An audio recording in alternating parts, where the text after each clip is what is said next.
It's Evan Jackson from Young, Bold, and Regal. We're here on a fantastic day. We're talking about games women play. The play was directed by Carl Payne, and we're here with two of the stars, Jill Jones and Claudia Jordan. Thank you guys for making time for us here today. Thanks for Thank you for having. having us. Yes. What I love about this cast, what I was telling Jill off camera, is that individually you guys have fantastic careers, but you guys together, I'm like, wait, hold on, this is our Black people's Avengers. Like, hold on. Tell us about the cast chemistry, you guys working together, and tell us more about the play. I will say this. I was on CBS today talking about this play, and one thing I have to really point out, like, not everybody gets along when they go on tour or work on a Mm, project, and the blessing is there, but the conditions on set might be miserable because you don't like who you're working with. You're not getting along. There's a diva. There's all these weird demands. Oh, I only drink that water or whatever. There's none of that here. Like, we actually really get along and like each other. So every week when we rejoin, when we're on the road, it's like a reunion. It's a mini reunion. We're like looking forward to seeing each other. Like, we really get along. And that makes a huge difference. I think the audience can see it from, us on stage, that we have love for each other. We like each other. We're having an actual good time on set. mm. And I was also too saying before we started recording that we are an interactive show as well, and we encourage the interaction. So we're having fun on stage, and they're having fun. So it's just a really fun show. There's comedy, there's some sassiness, and with this one too. By the way, there's some sassiness. It's drama, and yeah, you might cry a little bit. I feel like we have the whole package. Mhm. Absolutely. And also, talk about, in your opinion, do women play games or do men play games, and the women have to counter that with whatever they're dealing with in whatever situation? What is your opinion on that? Of course, I'm biased. We're biased. I'll speak for I'm biased because I am a woman, in fact, and I've only dealt with dating men, right? So I don't know what it's like to date a woman and deal with what women do. But I will say this: I think for the most part, generally, and of course, we're being general, most women are raised and brought up, and the core of us wants to be in a relationship. We want to be in a monogamous one man, one woman relationship. And I think maybe for men, maybe it's biology, maybe y'all have too many urges, maybe the ratios is not in our favor, whatever it is that makes you think that the woman that you have is just not enough, and choose to not settle down with that woman or look elsewhere.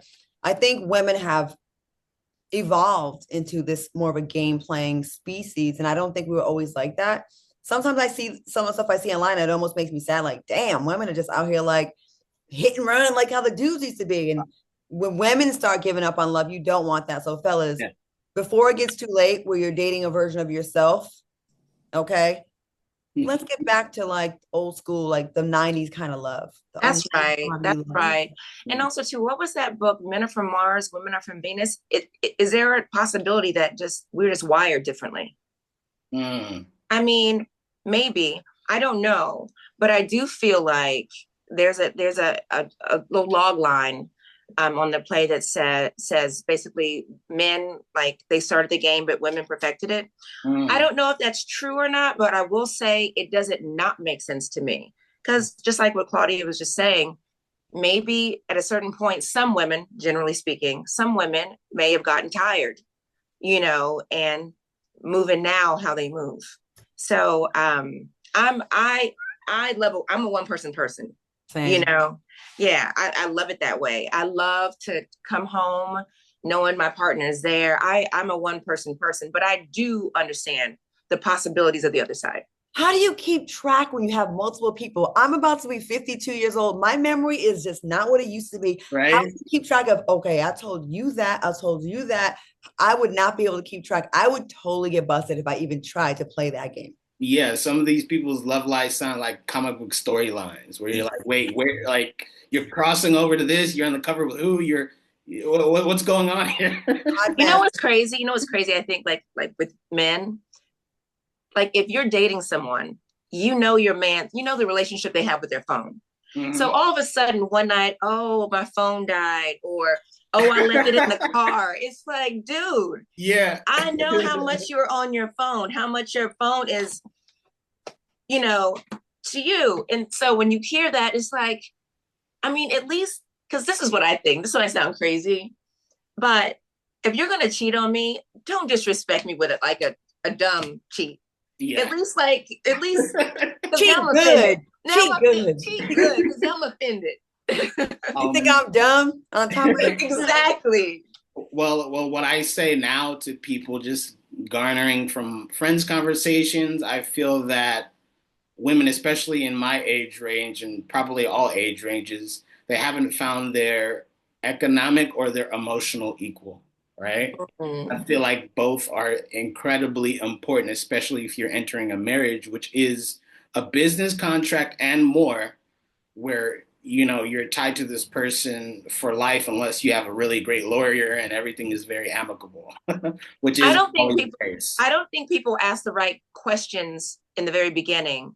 There's a show that I love, that Love is Blind show. Oh yeah. Oh my They're God, behind yes. those walls and they're asking about how many children do you want, like on date two, and like, are you a Christian, or like, how do you feel about religion? They're asking, but like, I have friends that have gone through it, divorces, and I really do think that they didn't ask the right questions initially. And here you are, like 2 months out and thinking about marriage, but you don't really know, how they stand on different, on things. And I think if you could have the right conversations earlier, and again, you don't want to look crazy now, like on date one, talking about Oh, man. babies and all that kind of stuff. But I do think if we were more communicative early on and asking the right questions, I think that would be very helpful. And then tell us more about your characters. Are you similar to your characters or nothing like your characters? I play an over-the-top talk show host that likes to be messy, which I am, of course, in my real life. I care about the truth, but I like being a little mischievous. So it's fun. It's just like an exaggerated version, I guess you'd say. Nice. Um, and definitely I kind of try to meddle in Jill's relationship a little bit. Yeah, But for me, Paisley, she's fancy. She likes nice things. She does have a love, you know, debacle, where she's a bit confused. And again, I like to say this: if you're only reading the cover of a book and you don't read the book, I can see why you might, think a certain kind of way about Paisley, the character that I play. But I think that she's confused, and but yeah, I just like Tony Childs.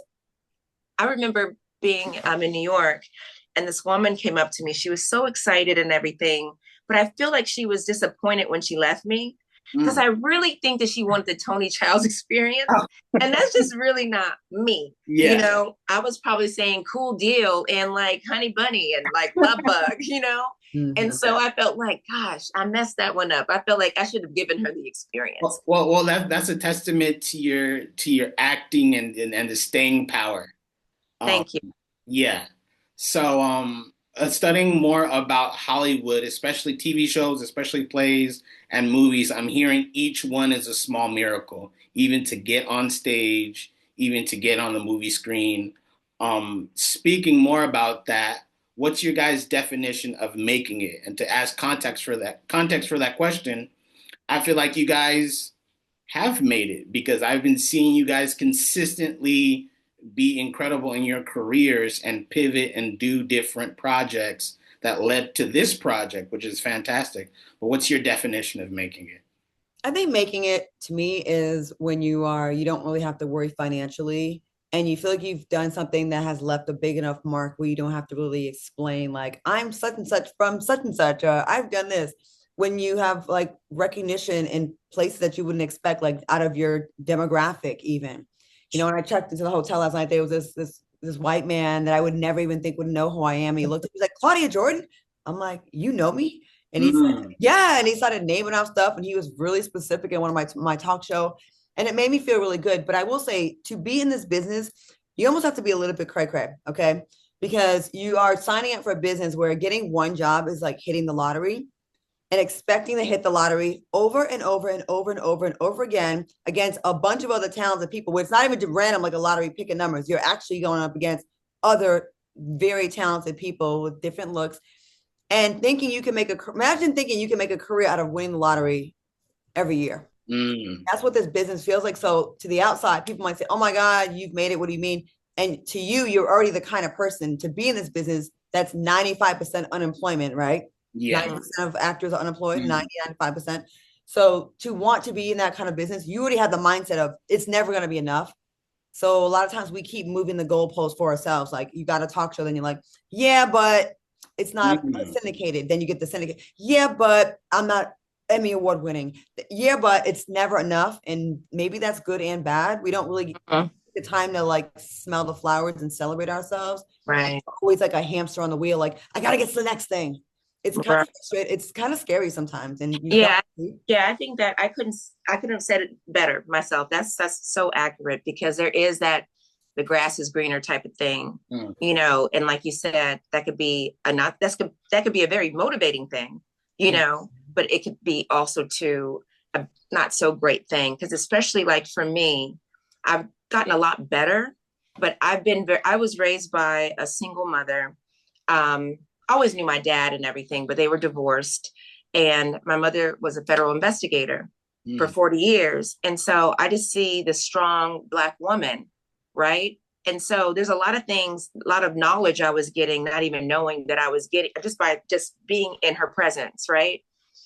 And so I no, not I'm sure. I know that a huge part of who I am has to do with just the type of woman that I was raised by, right? Mhm.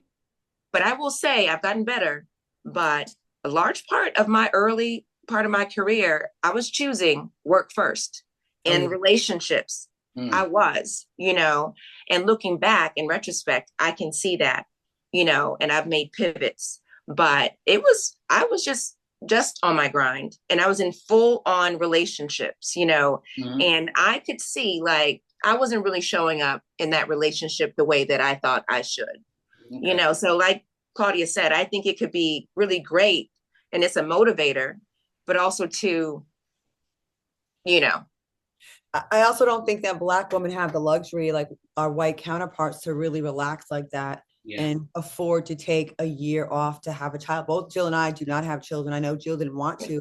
I did at some point, but then I told myself I don't want to, because you have to really be like that level of committed. Look at there's so many greats that are successful that don't have children that are Black Mm. women. And I don't know their personal decision, if it was a choice or they just felt like I never felt comfortable enough, like I build enough of a nest egg, or, when am I going to get hired again? I mean, there's way less job opportunities for Black women, Mm. and they tend to use the same few over and over and over again. So to make yourself unavailable to be gone voluntarily, a lot of women never really feel that comfortable unless you're in a power couple. And even with that, you still got to kind of not really be that comfortable. Yeah, So it's kind of sad. And I we really wish see people those I coming wish up people sometimes. that like kind of make fun of women that are of a certain age that didn't have children would kind of take Mm. that into consideration, that, for them to be even where they are making it, a lot of sacrifices had to be made for a lot of us. Like you missing family holidays, you're missing this, that, and the third. You're not going to the graduation of your niece. You have to be at this audition, a callback, a producer session, a table read, just whatever it is, and we really sacrifice to get where we are. So just give us a little bit of grace sometimes, people. yeah. And also too, I think we need to change the narrative on that every woman wants children. Mhm. Yeah. Like, there are women who don't, like myself, like I knew at a very early age. And I have godchildren. I'm involved in their lives, and I have a lot of children around me in my life. But, and I don't know what the reason was. It could be like maybe the marriages that I was seeing, or marriages and children. The marriage part for sure. Maybe it was like I wasn't seeing healthy ones, like when I was growing up. So maybe that formed an opinion for me. But the children part, you know, I just knew there's just, I just knew that it's not, and I'm not anti-child or whatever. I just knew it just wasn't for me. And that should be okay And without having to explain that. but it's like almost something's wrong with you. It's Right. like, how can you? But when a man does it, he's a sexy bachelor, like salt and pepper. When I get grays on my eyebrows, I can't be like, ooh, I'll be a salt and pepper woman. They'd be like, That's you right. old ass heifer, like you better pluck those eyebrows. Yeah, and no one in like the whole what is it, like fine wine getting better with age or whatever, like they'll put that on the man all the Mm. time. But listen, we're women, we're also two black women, and it's just like if people leaned into it, men leaned into it a little bit more, they would understand it's a struggle. Finishing off with this question, yeah, I've already rambled on about you guys' careers, but from your perspective, what's the boldest move you've made in your career or in your life that reaffirmed your path or set you on a new path? Well, for me, leaving girlfriends after my sixth season when my contract was up was not a difficult one because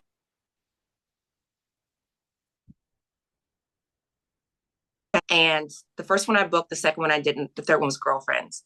And so a lot of people didn't know my name. Producers, casting directors, executives, studio folks didn't know who I was. Now I've been on this hit show for 6 years, which is my contract, 6 years. And now I'm already inside of my 30s because I got girlfriends at 25. Mm. So now I'm doing math and I'm black and I'm female. So I'm just thinking about, do I sign another contract? That would have been another 6 years, so then I'm pushing 40.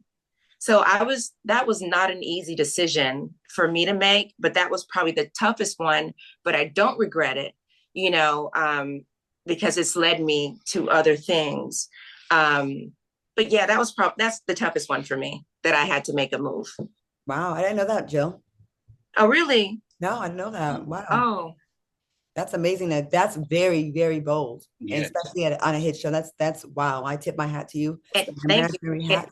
Thank you. And it was hard because, when people say, like if I were to say I hadn't seen like shows after mine, like, I get it where people would say, she's watching that show. But honestly, I love those girls. You know what I mean? We had so much fun. So for me, it was just for me not to be hurt, like and feeling FOMO. Like, I bet that was a fun scene, and I love those girls, and so, but yeah, that was the biggest, boldest move I've ever made in my career thus far. Yeah.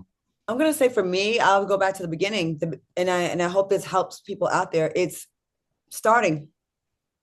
It's easy to say all these lofty dreams and goals you have when you're in a small town in Rhode Island and there's no way to really get there. Oh, I want to be on television one day. I want to be a talk show host. I want to be in movies.